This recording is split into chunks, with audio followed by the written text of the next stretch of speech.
ఓం గం గణపతయే నమః. స్వర్ణలక్ష్మి నమస్తే అస్తు. పరబ్రహ్మ స్వరూపిణి రాజ్యం దేహి ధనం దేహి సర్వకామాంచ దేహి మే. ఏప్రిల్ మంత్లో 2-3 రకాలైన విశిష్టతలు ఉన్నాయి. చాలా ముఖ్యం అందరూ తెలుసుకోవటం. ఈ మంత్లో జ్యోతిష శాస్త్రం ప్రకారం చూసుకుంటే 4 గ్రహాలు మారుతూ ఉన్నాయి. సూర్యుడు, కుజుడు, ఈ 2 క్రూర గ్రహాలు ఇవి మారుతూ ఉన్నాయి. బుధుడు, శుక్రుడు కూడా మారుతూ ఉన్నాయి. ఇవి శుభగ్రహాలు అనుకోవచ్చు. ఈ 4 యొక్క గ్రహాల యొక్క పరిస్థితిని, వాటి యొక్క స్థితిగతులను బట్టి ఈ మంత్ ఎలా ఉందో మనం చూద్దాం. ఇది కాకుండా ఇంకొకటి, ఈ మాసంలో మనకి అక్షయ తృతీయ ఉంది. 19వ తారీఖు వస్తుంది. ఎప్పుడైతే అక్షయ తృతీయ వస్తుంటో మంచి మంచి పనులు కనుక చేస్తే ఆ వచ్చిన పుణ్యం మనకి ఎప్పటికీ స్థిరంగా ఉంటుంది, ఎన్ని జన్మలైనా పోదు అని చెప్పేసి శాస్త్రంలో వివరించడం జరిగింది. ఇంకా అందరికి బాగా నానుడు ఏంటంటే ఆ రోజు ఏ పని కనుక చేస్తే మనకి స్థిరంగా ఉంటుంది. అందుకని బంగారం కొనుక్కోవటము, పవిత్రమైన వస్తువులు కొనుక్కోవటము, దాన ధర్మాలు చేయటం అనేది ఇంకా చాలా విశిష్టత కలిగిన గొప్ప గొప్ప మనకి అవకాశాన్ని జీవితంలో ఎదగటానికి ఈ రోజు అనేది పుణ్యప్రదంగా ఉంటుంది అని గమనించాలి.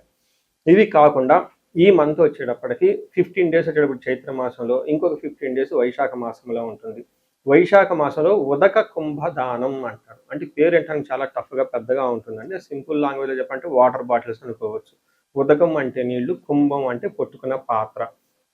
ఈ పాత్రలో కలిపి ఆ దానం కనుక చేయగలిగితే దాన్ని మహాపుణ్యం వస్తుంది అని చెప్తారు. అంటే ఎన్నో రకాల కర్మలన్నింటినీ ఇది పోగొడుతుంది అని చెప్తారు. ఉదాహరణకు మేము మా క్లయింట్కి ఒకళ్ళకి బెంగళూరులో ఈ ఉదక కుంభదానాన్ని 2-3 సంవత్సరాల క్రితం చేస్తాము.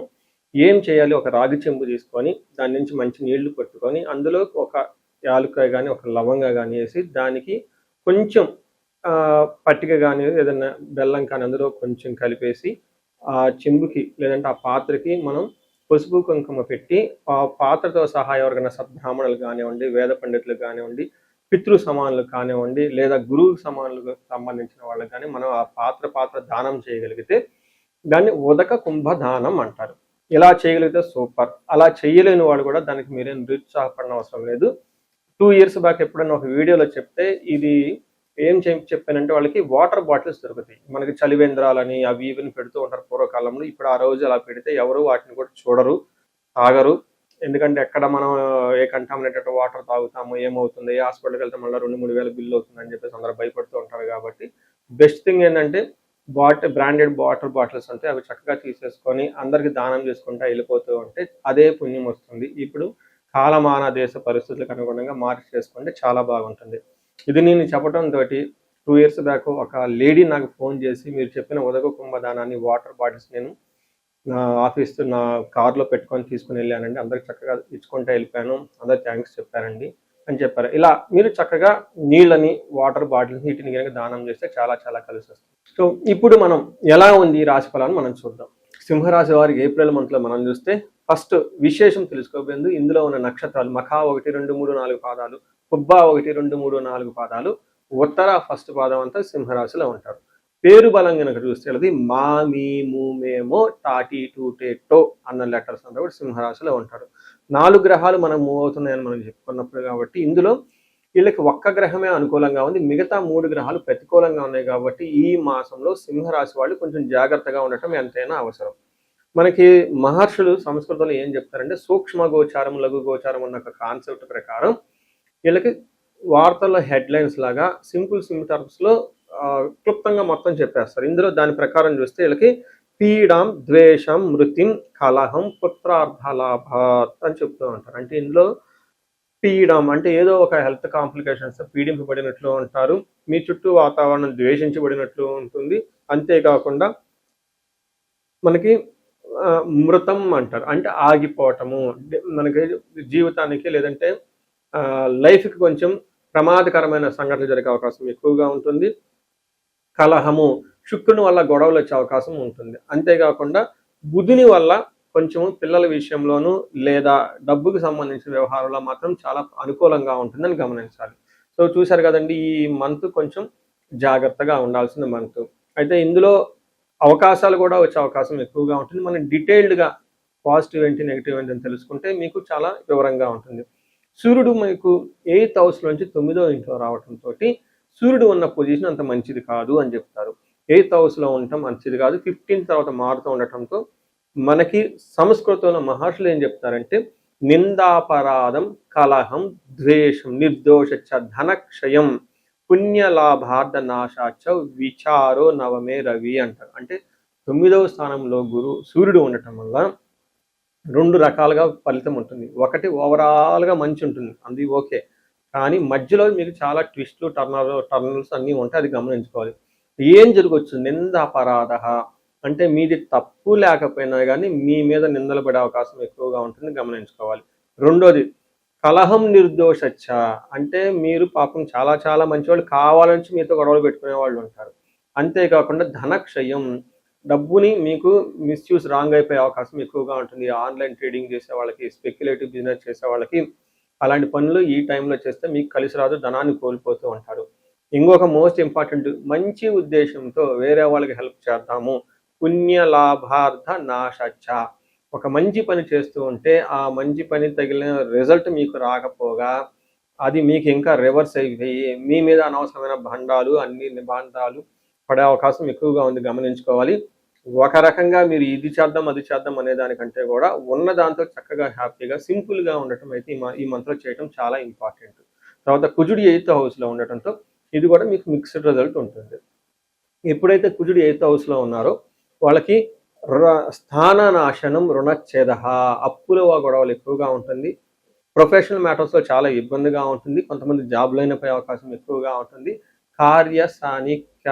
కార్యహాని శాత్, ఏదైనా పని చేస్తే అందులో ఆ పనిలో ఆటంకాలు వచ్చే అవకాశం ఎక్కువ ఉంటుందని గమనించుకోవాలి. అయితే కుజుడు పాజిటివ్ అంటే మంచి కూడా చేస్తున్నాడు. ఏ ప్రకారంగా అంటే ధనం విషయంలో మాత్రం బాగుంటుంది. అంటే ఏ ప్రకారంగా చూసుకున్నా కానీ ధనంలో అయితే బాగానే ఉంటుందని మీరు గమనించాలి. తర్వాత 10వ స్థానంలో శుక్రుడు ఉండటంతో ఇది కూడా కొంచెం మిక్స్డ్ రిజల్ట్ ఇస్తుంది. 10వ స్థానంలో శుక్రుడు అంటే మీ చుట్టూ అప్పటిదాకా హంబుల్గా ఒబీడియన్గా ఉన్న వాళ్ళు మీకు ఎదురు తిరిగి సింహంలాగా గర్జిస్తారు అని చెప్పేసి మన శాస్త్రంలో చెప్తూ ఉంది. దానికి మనకి ఏం చెప్తారంటే సంస్కృతంలో వ్యకులం చైవ నిస్సత్వం మర్ధానాశనం రిపుభయం స్త్రీహాని సౌఖ్యం ఆప్నోతి అని చెప్తారు. అంటే నిస్సత్వం అంటే స్ట్రెంత్ లేకుండా ఉండే అవకాశం ఉంటుంది మనిషిలో. అర్ధనాశనం, ధనాన్ని కోల్పోతూ ఉంటారు. రిపో భయం, శత్రువుల భయం విపరీతంగా ఉంటుంది. స్త్రీ సౌఖ్యం అంటే ఈ టైంలో స్త్రీలు అయితే పురుషుల ద్వారా, పురుషులైతే స్త్రీల ద్వారా మీకు అప్పటిదాకా బాగా చక్కగా సపోర్ట్ ఇచ్చిన వాళ్ళు మీకు ఎదురు తిరిగి మిమ్మల్ని కావాలని పక్కదారి పట్టించే అవకాశం ఎక్కువ ఉంటుందని గమనించుకోవచ్చు. చూశారు కదండి ఈ ప్రకారంగా. అయితే శుక్రుడు ఇంకొక మంచి చేస్తున్నాడు. ఈ టైంలో ఎవరైనా కనుక బంగారం కొనుక్కున్నా, కొత్త వెహికల్స్ కొనుక్కోవాలన్నా వీళ్ళకి మాత్రం కలిసి వస్తుంది. అంటే ఈ ప్రకారంగా మీరు చూసుకుంటే 19th వచ్చే అక్షయ తృతీయకి కావాల్సిన ధనం మీకు వచ్చే అవకాశం ఎక్కువగా ఉంది. బంగారం కొనే అవకాశం ఎక్కువగా ఉంటుంది. కొత్తగా వెహికల్స్ కొనే అవకాశం కూడా ఎక్కువ ఉందని గమనించాలి. ఇప్పుడు మనం 3 గ్రహాలు, బుధుడు మీకు వచ్చేటప్పటికి ఉన్న వాతావరణంతో మీకు చుట్టూతో ఆటంకాలు కలిగించి సక్సెస్ ఇస్తూ ఉంటారు. బుధుడు మీకు పిల్లల విషయంలో లేదా ధనం విషయంలో మాత్రం ఆటంకాలు కలిగించకుండా ఏదో ఒక విధంగా మీకు హెల్ప్ అయితే వస్తుందని గమనించాలి.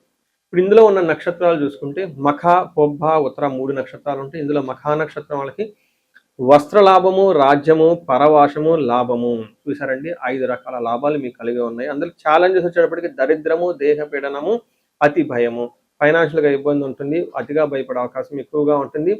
అంతేకాకుండా దేహ పీడనం, శారీరకంగా కొంచెం బాధపడినటువంటి అవకాశం ఉంటుంది. సో గమనించారు కదండి ఈ నక్షత్రం వాళ్ళు. అలానే పొబ్బా నక్షత్రం వాళ్ళకి, పాల్గొనే నక్షత్రం వాళ్ళకి లాభప్రదంగా ఉంటుంది. రాజ్య లాభము, వస్త్ర లాభము అంటే మీకు ఖచ్చితంగా ప్రమోషన్స్ వచ్చే అవకాశం ఎక్కువగా ఉంటుంది. ధనానికి ఇబ్బంది పడుతూ ఉంటారు. ఓవరాల్గా మంత్ అయితే లాభప్రదంగా ఉంటుందని గమనించాలి. ఉత్తర పాల్గొనే నక్షత్రం వీళ్ళకి వస్త్ర లాభము, రాజ్య లాభము చూపిస్తూ ఉంటుంది. ఓవరాల్గా మనకంత లాభప్రదంగా ఉంటుంది. ఫైనాన్షియల్గా ఇబ్బంది ఉంటుంది. ధనహీనత అంటే ధనానికి ఇబ్బంది పడే అవకాశం ఉంటుంది. మీకు ఉత్తర పాల్గొనే నక్షత్రం వాళ్ళు కొంచెం జాగ్రత్తగా ఉండాలి. లేక పశునాశనం, గాయాలు అయ్యే అవకాశం ఉంటుంది. అది కూడా కుజుని వల్ల. రెండోది పశునాశనం అంటే అగ్రికల్చరల్ ఊళ్ళల్లో ఉన్న వాళ్ళకైతే అది ఓకే. మరి సిటీలో ఉన్న వాళ్ళ పరిస్థితి ఏంటంటే మీకు బాగా సపోర్ట్ ఇచ్చేవాళ్ళు, రిసోర్స్ఫుల్గా ఉండేవాళ్ళు మీకు రిసోర్స్ఫుల్గా ఉండకుండా దూరం వెళ్ళే అవకాశం ఎక్కువ ఉంటుందని గమనించాలి. సో చూశారు కదండి ఇందులో ఉన్న నక్షత్రాలకు ఎలా ఉంది, తర్వాత గ్రహాలకు ఎలా ఉందో మనం చూసుకున్నాం. సో ముఖ్యంగా మీరు గమనించుకుంటే కొంచెం ఇబ్బంది పెట్టే గ్రహం ఏదైనా ఉందంటే సూర్యుని వల్ల కొంచెం ఇబ్బంది పడే అవకాశం ఉంది. అపరాధ, మీ మీద నిందలు వచ్చే అవకాశం ఎక్కువగా ఉంటుంది. ఈ రాశి వాళ్ళు పరిహారం కింద చూసుకుంటే ఫస్ట్ పితృ సమానులైన వాళ్ళని బాగా గౌరవించటం, వాళ్ళకి బట్టలు పెట్టడం, వాళ్ళ ఆశీర్వాదం తీసుకోవటం, వాళ్ళ యొక్క గైడెన్స్‌తో ముందుకెళ్ళటం చాలా చాలా ఇంపార్టెంట్ గమనించాలి. ఇది కాకుండా ఇండివిడ్యువల్‌గా మీ లైఫ్‌లో ఏదైనా గనక సమస్య మీరు గనక ఛాలెంజెస్ ఫేస్ చేస్తూ ఉంటే ఒక్కసారి మీ జాతక చక్రాన్ని చూపించుకోవడం చాలా ఇంపార్టెంట్. ఎవరికైతే ఏజ్ 35-40 ఉండి కెరియర్‌లో చాలా బాగున్నారు, తర్వాత అకాడమిక్స్‌లో చాలా బాగా రాణించారు, అనుకోకుండా అన్‌ఎక్స్‌పెక్టెడ్‌గా ఈ టైంలో మీరు కొన్ని ఇబ్బందులు పడుతున్నారు, తర్వాత కెరియర్ అంతా ఆగిపోయింది, విషయం ఏంటో మీకు అర్థం కావట్లేదు, లేదంటే రకరకాల ప్రాబ్లమ్స్ ఉన్నాయి కానీ మీరు ఫేస్ చేస్తూ ఉంటే ఈ టైంలో జాతకం చూపించుకోవాల్సిన ఆవశ్యకత ఎంతో ఉంటుంది మీకు. మీకు ఎవరికైనా ఆర్థికంగా బాగా ఇబ్బందులు ఉంటే స్వర్ణలక్ష్మి విశేష హోమం చేయించుకుంటే చాలా బాగుంటుంది. శత్రు బాధలు విపరీతంగా ఉన్నారు, కోర్టు వ్యవహారాల్లో ప్రాబ్లంగా ఉంది అనుకుంటే చండీ హోమము, నవచండీ హోమం, చండీ పారాయణ చేస్తే చాలా బాగుంటుంది. ఇవి కాకుండా ఇంకా ఎవరికైనా మీకు భార్యాభర్తల మధ్య అన్యోన్యత గురించి అన్యోన్య దాంపత్య పాశుపత అభిషేకం చేయించుకోవటం, ధనం నిలబడటానికి కుబేర పాశుపత అభిషేకము, హెల్త్ కాంప్లికేషన్స్ ఉంటే ఎవరికైనా అమృత మృత్యుంజయ పాశుపత అభిషేకము, హోమాలు ఇవన్నీ చేయించుకుంటూ చాలా బాగుంటుంది. సో ఎక్కడికైనా సరే మీకు ఏదైనా సమస్య అనిపించినా, పిల్లలు అకాడమిక్స్‌లో రాణించుకోవాలన్నా కానీ వాళ్ళకి సంబంధించి మేధా దక్షిణామూర్తి హోమాన్ని జపం చేయించుకుంటే చాలా బాగుంటుంది.